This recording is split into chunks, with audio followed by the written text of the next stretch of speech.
અલ્પેશભાઈ દેસાઈના workshop મેં join કર્યો હતો. જ્યારે જોઈન કર્યું ત્યારે મને એવું હતું કે આ લેક્ચર હશે લાઈક હું નહીં સાંભળીશ, કે મેડિટેશનનું મને આદત નથી, મેં ક્યારેય કર્યું જ નથી જોકે, તો હું નહીં કરી શકીશ. ને અહીંયા 7 ડેઝનો વર્કશોપ એકચ્યુઅલી મેં ફિનિશ કર્યો. ફર્સ્ટ ડે આવીને મેં સામેથી કીધું, મેં ફીસ બી એકચ્યુઅલી નહોતી પે કરી કે હું ફર્સ્ટ ડે આવીને મને ગમશે તો જ હું પે કરીશ એવું.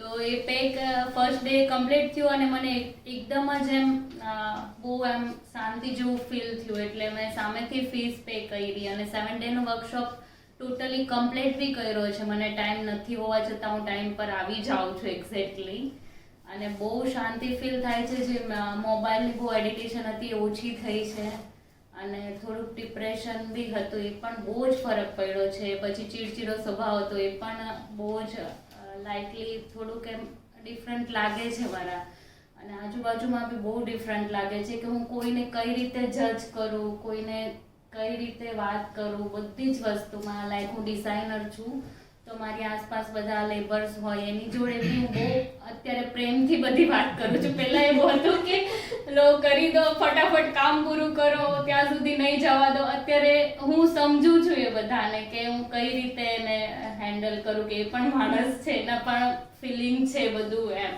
અને સોરી બોલવાની આદત બી બહુ પડી ગઈ છે. પછી ગાડીનું તમે કીધું એમ મારી બહુ આદત છે, ગુસ્સો આવી જાય કે ટ્રાફિક હોય ને ત્યારે એમ થાય કે ક્યારે જવા દેશે આ તે, બહુ બધું બોલી જાવ એકલા. એ બધું અત્યારે પ્રેમથી દેખાય છે કે આ બધું મારા માટે થાય છે એમ. Thank you.